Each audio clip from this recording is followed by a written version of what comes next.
Hello everyone, my name is Alex and I'm one of the artistic directors of Little Fish Theatre. This is the Q&A for our new touring production, Could Never Be Me. This is an opportunity to chat to some of the creatives, hear their professional journeys, talk about the themes of the play and the process of writing and producing this digital production. We hope that this might be of use to you if you're studying GCSE drama or A or AS level theatre studies, or if you are undertaking a Arts Award qualification. Right, so let's kick off. So I'm going to ask Dani. Dani, can you explain a little bit about who you are and how writing Could Never Be Me came about? So I'm Dani Moseley. I am an actress, writer and a voiceover artist. I have been wanting to act since I was 8 and been a writer since I was 7 really, but didn't think anyone was going to pay me to do either. But here we are, getting paid for both of those things. So I've worked with the Little Fish since 2013 and I've been an actor working with them on various plays that both Alex and Suha have written. Amazing. And then because I've worked with them, I've worked with young people and I do a lot of facilitation as well. And I'm coming into my writing stride now by having an award with Channel 4 for a play that I co-wrote that we turned to a feature film, and then writing for another youth organisation I used to be a part of, Lucian Youth Theatre, who I'm now on the Council of Management for. They came to me and approached me and asked me about how I would feel about taking on a project of theirs to talk about grooming, which I'm very much about that topic, and young boys and young females, or young people in general actually, being groomed, and it not being the whole thing of, oh, you're stupid. Obviously it was obvious that person was doing that to you. It's not obvious. It happens to adults, but obviously young people are even more vulnerable and at risk, and them asking me to do a show about that spoke volumes, because I also have nieces and nephews and I want to make sure they're all right, and I'm always trying to make sure they're okay and they know how to look out for things. And so I want to do that with the next generation that's coming up, because you are all going to one day around the country. So yeah, when they approached me with this topic, I was like, absolutely. And then the kind of twist and spin that they had, I was like, absolutely. And then, yeah, working with them and then working with Ola has been an absolute dream. They've mentored me through this process. And I'm definitely more confident in what I'm doing through this process. And it's been really good, especially through COVID times. So yeah, thanks. Okay, so you've very nicely linked in. I was thinking about Ola in terms of how I bring him in, and I think it kind of makes sense to ask, Ola, can you explain your role as a dramaturg and in general, and perhaps how it worked for this production? Yeah, sure. Hi, everybody. I'm Ola Animashawun. And as Alex said, I'm a dramaturg, which is not necessarily the most commonest of terms when it comes to theatre making, but it's going to become more and more common as time goes on. So here I am being a dramaturg, which I used to say is like being a script editor, which is a term more well known and more certainly in the film and TV industry, but that's only one aspect of it. And essentially what it means, though, the way I interpret it is that, you know, I do a lot of one-to-one work with writers when they've written their play and they want an outside eye, someone, a sort of objective view of how good it is, or where are its strengths and then where are its weaknesses, and what might be ways of developing it and making better. I'm so obsessed with words and text, really, entirely. I mean, some people are dramaturgs and they end up being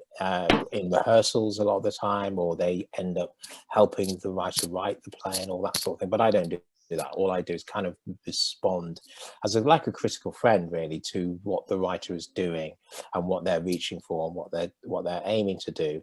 And I'm just there to say, yes, keep going. Oh, that's brilliant, bang on. Or actually, maybe what if it was this or that?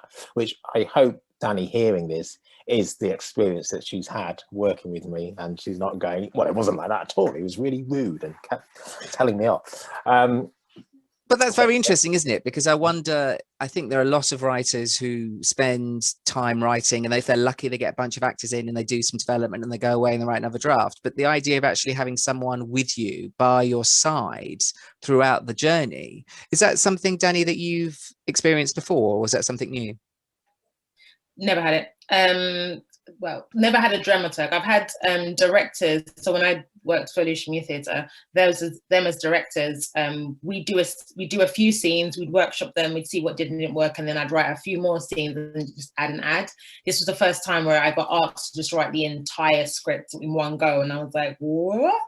And then just being able then to have Ola's eye over it, and just things that, because again, what I found was I would write things and think, oh yeah, that makes sense to me. But not know that it didn't relate to anyone else. So it was really good to have Suha and Ola there, to, you know, Suha being like, I don't quite understand this, and I'd be like, oh, well, it's this and this, and like, yeah, it doesn't say that. I'm like, oh, right. Or Ola, me explain something, and Ola's like, oh, that's not how it was explained. I'm like, oh, and then having that. But what also was beautiful is at the end of the play, I was like, 2/3 to it, and just the ending. I knew what the end looked like, but I didn't know how to get to the end. And Ola was amazing at being like, well, how about we try like this and this? And I was like, that's it. I was like, thank you, Ola. And it just snowballed. And I was like, yeah, I got it now. But I was like stuck. So if it wasn't for him to be able to look from outside perspective and connect those dots that I just couldn't see because I was so in it, then yes, I'm very grateful for that. Very grateful. And you talk about Suha, which sounds like an opportunity to bring Suha in. Suha, who is the other better artistic director of Little Fish. Where did you come into the, I mean, I know where you came into the process, but could you talk a little bit about how you, I mean, that sounds like a very tight process between Dani and Ola, but where are you in that? So I think for myself and for you, Alex, having worked with Dani for so many years as an actor, and Dani really understanding our work and our style of theatre, in the early stages when we first commissioned Dani, there were lots of conversations from the start. So it felt very much like a Little Fish collaboration with somebody who really understood our style, which was really, really important. But at the same time, wanting to give Dani the space to write something that came from her. So although we had a few initial ideas based on some healthy relationship work that we'd done previously, including a monologue about a character that Dani had played working with us, which was a bit of a starting point. You know, we just had that trust that Dani would be able to go off and explore her own sort of journey, and what she wanted to include, how where she wanted to take the story. And because of, you know, our trust in Ola is so strong, and because we've worked with Ola before, and we know how supportive Ola is, that we were quite excited about that new relationship between you two, and how that would evolve separately. But we always had our own sort of intervention when we needed to check in, or, you know, wanted to offer you support as we went along. So it felt like really felt like a four-way process with Alex as well. But it was much more towards the end where I was like, right, now we're on draft, whatever we went through so many drafts. The sort of key questions could be asked and tweaked and sort of sorted out towards the end. But what I really realised about directing Dani's work, or directing this piece, is I'm quite visual. So if I can't visualise it, sometimes my brain will go down a different path. So what was very exciting was getting into rehearsals and seeing the four actors who were fantastic, that brought it to life, and be able to go, right, I can see where this is going to go now, and I can see what they're going to bring to the table. And also we had Dani in rehearsals, so important, because how the actors interpreted the script and how Dani had visualised it, you know, that those minds came together, and Dani came and assisted some of the some of the rehearsal process as well. So it was just a really good kind of back and forth relationship where, you know, again, because Dani knows how our rehearsals work, she could come in and sort of support us on that part of the project as well. So all in all, a good team. Thing. I suppose I'm thinking, if you're watching this, you might be wondering, but what is the process? So very, very quickly, it'd be quite useful to hear perhaps from Ola and then Dani. How did that process work? And then at what point did Suha come in? And also perhaps, Dani, a little bit about your assistant directing in terms of the project and what that was, and how that helped, and what was that new to you? So that the people who are watching just get a little sense of what happens? What is it about? Yeah. What, from my point of view, what happened, as far as I can remember, is Dani delivered a script to me in August 2020. I think it was around then. And I went, wow, this is great. This is really good. And I think it was about 60 or 70 pages or something. And I had no idea how long that is in time. But I was like, this is really good. And then I read it again and went, yeah, this is really good.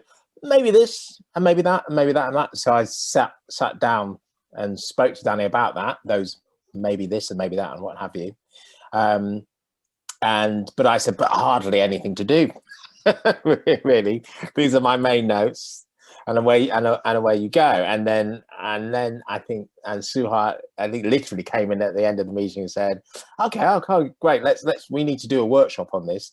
And that's what happened next. We went and did a workshop for 3 days or something, with a group of actors who were really fantastic and brilliant. And by workshop, that meant first things first. Let's just get the actors to read all the different parts. Let's hear it. Let's hear what we've got.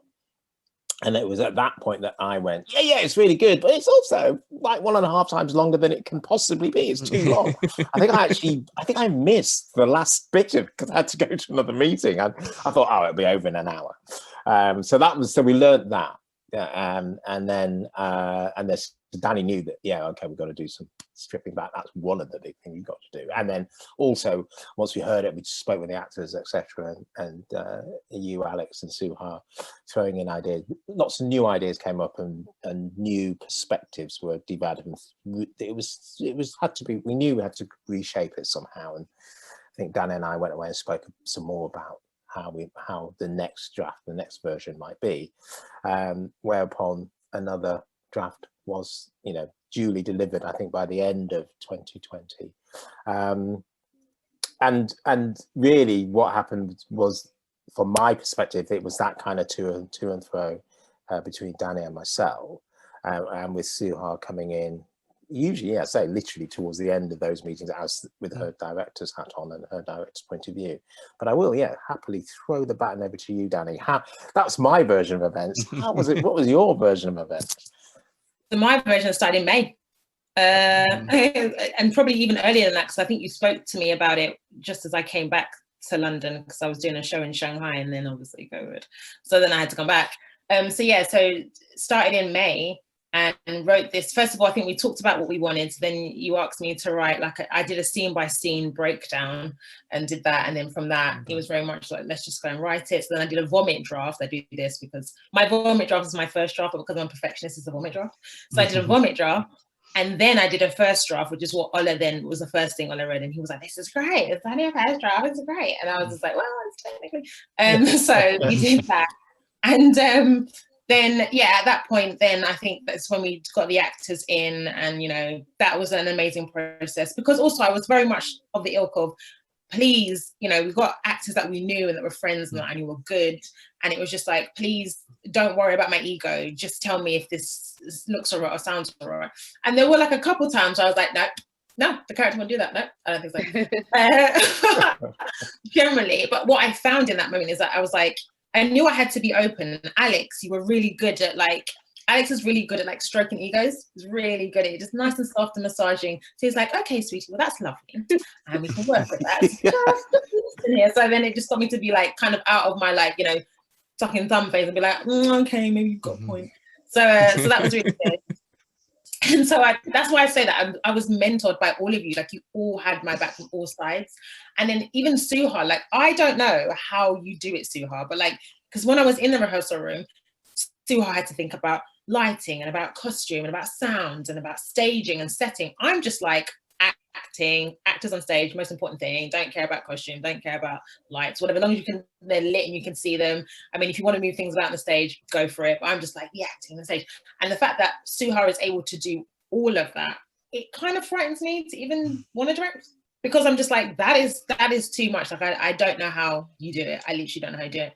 But it was beautiful, because I think me and Suha are quite similar in the sense of Suha is a person where, I think Alex, you were saying that me and Suha are right in the sense of we've got 70% of it there. We just want to go off and write it and do it. And then we fine tune it and work it. Whereas your writing is kind of like, that's kind of what it is, probably going to change 60%, but that's the gist. So it was quite good. And the ideas that Suha had, I was just like, oh my gosh, yes. Like it was such an interesting process. And even when, you know, I got asked to assist direct, I was just like, oh, cool. Like, you know, I'd love to, but like, wouldn't know what that would mean in terms of us sharing stuff. And it was really interesting that, you know, Suha, while she was able to, when she was talking to the people doing the video and having the conversation with music, that she was able to be like, can you just work on these scenes, or can you know, do some exercises with them? And I was like, oh, right, I'm being able to, like, you know, have that ownership and like really get to nitty gritty of it. And then it was, you were left really in the room, weren't you? I remember you were left in the room at times. I mean, Suha and me were like going away doing tech stuff, and you were like, oh. I hadn't really planned anything. I just thought, oh, Suha would just be like, yeah, you two go off and go with Dani. And I was like, yeah, I can do that. When she was like, oh yeah, just have them for the afternoon. I was like, oh, okay, now I've got to act like I know what I'm doing. I don't know what I'm doing. And so that was a bit scary. But what was nice is that, you know, we got to watch it, we got to do notes, and then we did get to a point where Suha was like, we're just gonna have to get to a point where I'll administer the notes. So let's talk about it beforehand. And then, because it needs to come from one person. We don't want the actors going to two people. And I've been in that situation where I co-directed something, and, you know, you do something with someone in rehearsal, and then we'd all watch it, and then the other director would then change it, and the actor would be like, so what am I doing here? So that was a really good experience.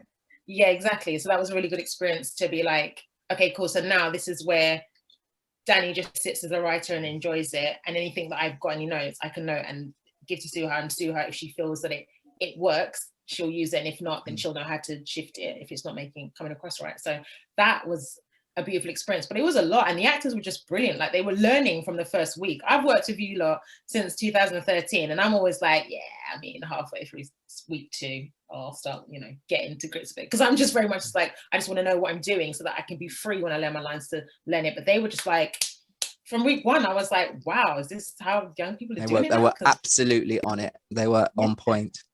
And to be fair, you made changes during the rehearsal process. I mean, towards the, I mean, how many drafts do you think there actually were of the play?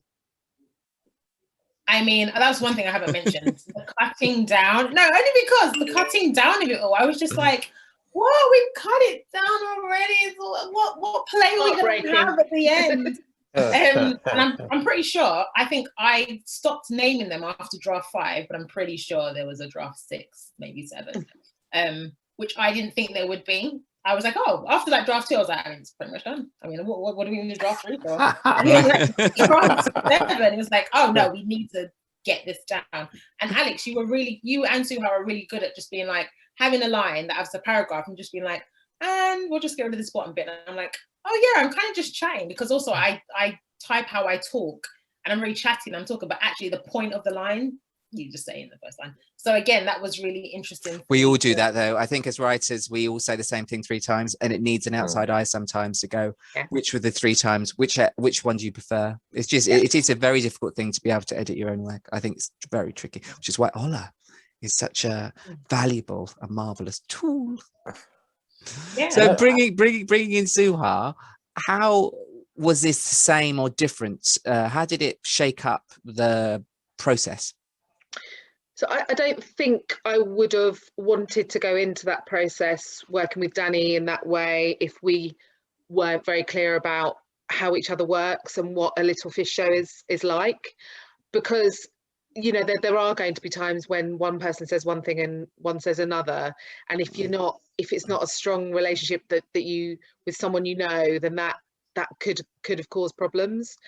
What I think worked really well was Dani coming in early on the audition process, because we did audition quite a lot of people, and it was all on Zoom, so we all had that horrible, well, not, it wasn't horrible, it went really well, but that feeling of we're about to go into a room with people that we haven't actually physically met, and what's that going to be like? And they're all kind of, one actor we'd worked with very briefly before, but they were all new really, in terms of full production. So it feels, you know, it felt like you maybe got a percentage of a sense of what those actors were going, how they were going to be.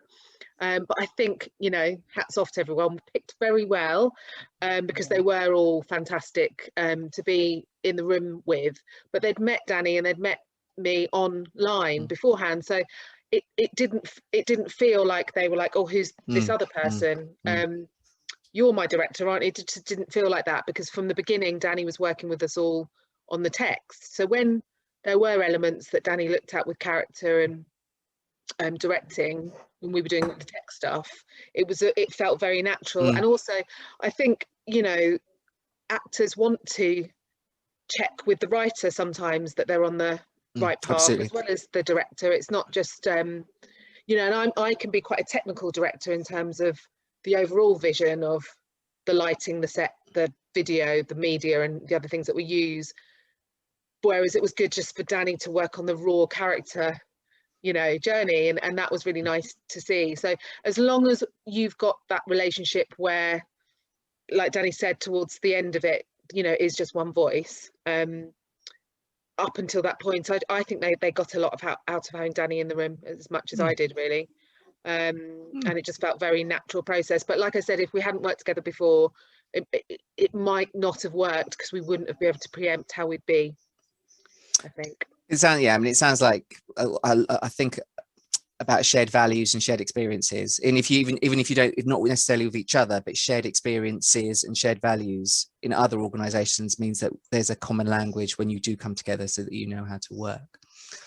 Okay, so I'm slightly aware of time, but there's one last question that I would like to kind of do round robin with, which is, having worked on the piece, and the piece is in edit now and will be going out into schools at the end of March and April, being followed up with Zoom workshops and also with video workshops. What do you think it made you think about? Obviously, everyone will interpret it differently, but for you, the whole project has made you think about what in terms of themes? Start with you, Ola. I knew you were going to do that, because I was still thinking. I had my obviously thinking head on or face. I think, what did it make me think? It really did make me think about how, kind of two things: how well or how little I know of the world, or of certain people who I meet, or when I meet them, how much I think I really know them, and I think I understand them, and I think I know, you know, what's going on in their lives. But you know, and I'm talking about the young people. I do quite a lot of work with young people, and it really made me stop in my tracks and just think about, how would I know, though, for real? You know, and I feel so removed from their world, or the doorways and the gateways they have access to, that I don't, you know, by virtue of my age and most of the people who I do spend my time with, you know, which is mainly in, you know, in professional life, the people I work with. So it made me really think about, well, yeah,